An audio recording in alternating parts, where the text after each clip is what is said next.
Hello, this is Miss Malloy, and we are doing a presentation. We are going to share a PowerPoint presentation on a recent vacation that you've been on or that you would like to travel to. So in this PowerPoint, we are going to be adding some images to these slides.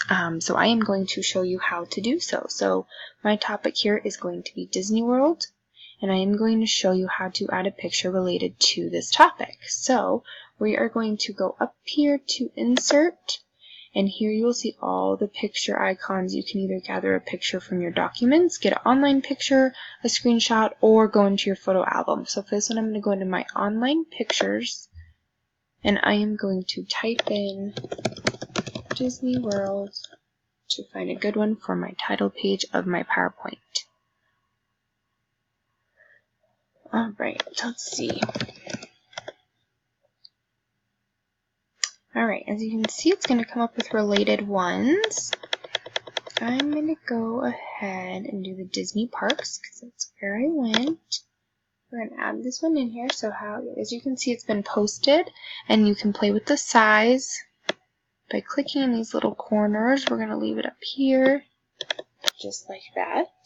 And then I'm going to go on to my next slide, and you'll see that I have inserted one right here, and this is Epcot, and I added some facts, but it shows that the picture is already inserted.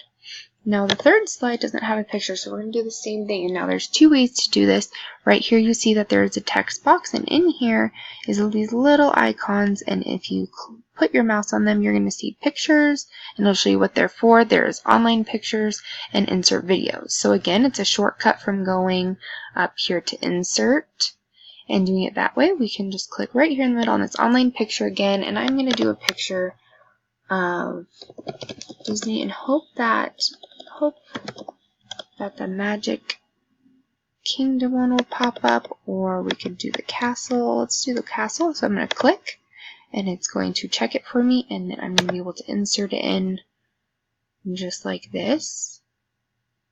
And there you have it. So we're going to go down the line and do that to all of our slides.